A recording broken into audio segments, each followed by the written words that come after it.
ബഹുമാനം നിറഞ്ഞ ഉസ്താദുമാരെ, സ്നേഹനിധികളായ രക്ഷിതാക്കളെ, പ്രിയപ്പെട്ട കൂട്ടുകാരെ, അസ്സലാമു അലൈക്കും വറഹ്മത്തുള്ളാഹി തആല വബറകാതുഹു.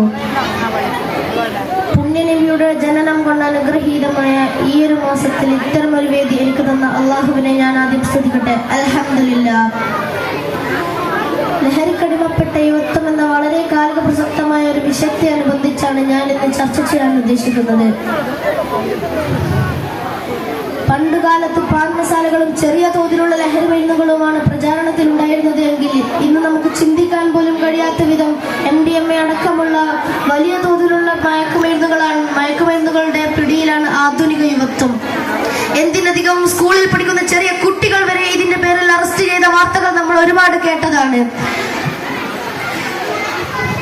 ഹോട്ടലുകൾ, നൈറ്റ് പാർട്ടികൾ, മാളുകൾ, ഇവയിലൂടെ വിതരണം ചെയ്യപ്പെട്ടുകൊണ്ടിരിക്കുന്ന ഇത്തരം മയക്കുമരുന്നുകൾ പുതിയ തലമുറയെ അധാർമികതയിലേക്ക് തള്ളിവിടുകയും ജീവൻ കവർന്നെടുക്കുകയുമാണ് ചെയ്യുന്നത്. പരിശുദ്ധ ഇസ്ലാമിന്റെ കാഴ്ചപ്രകാരം ലഹരി ഉണ്ടാക്കുന്നതെല്ലാം മദ്യമാണ്, അതെല്ലാം നിഷിദ്ധവുമാണ്. പരിശുദ്ധ ഖുർആനിലൂടെ അല്ലാഹു നമ്മെ ഓർമ്മപ്പെടുത്തുന്നു, യാ അയ്യുഹല്ലദീന ആമനൂ ഇന്നമൽ ഖംറു വൽ മൈസിറു വൽ അൻസാബു വൽ അസ്ലാമു റിജ്സും മിൻ അമലി ശയാത്തീന ഫജ്തനിബൂഹു ലഅല്ലകും തുഫ്ലിഹൂൻ.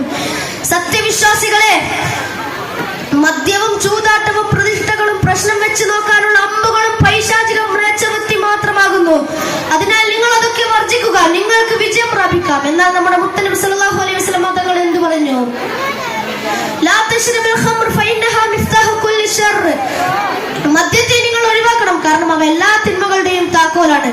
മദ്യം എന്നതുകൊണ്ട് ഇവിടെ അർത്ഥമാക്കുന്നത് ലഹരി ഉണ്ടാക്കുന്ന എല്ലാ പദാർത്ഥങ്ങളുമാണ്.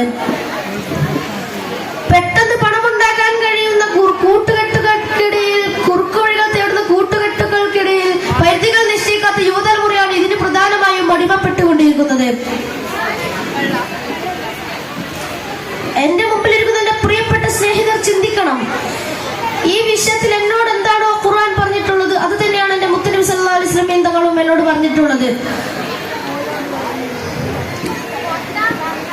എന്റെ മുമ്പിലിരിക്കുന്ന പ്രിയപ്പെട്ട സ്നേഹിതർ ചിന്തിക്കണം. ഇന്ന് ഇതിന്റെ കൽവെളിച്ചം നമ്മൾ കൽവെളിച്ചം പോലെ മനസ്സിലാക്കിയതാണ്. അറിയാമെങ്കിലും ഇന്നും ലഹരിയിൽ നിന്ന് മുക്തി നേടാതെ പ്രയാസപ്പെടുന്ന ഒരുപാട് പേർ നമ്മുടെ സമൂഹത്തിലുണ്ട്. അള്ളാഹു അവരെല്ലാം തിന്മകളിൽ നിന്ന് കാത്തുരക്ഷിക്കണമെന്ന് പ്രാർത്ഥിച്ചുകൊണ്ട് ഞാൻ എന്റെ പ്രസംഗം നിർത്തുന്നു. അൽഹംദുലില്ലാഹി റബ്ബിൽ ആലമീൻ. അസ്സലാമു അലൈക്കും വറഹ്മത്തുള്ളാഹി വബറകാതുഹു.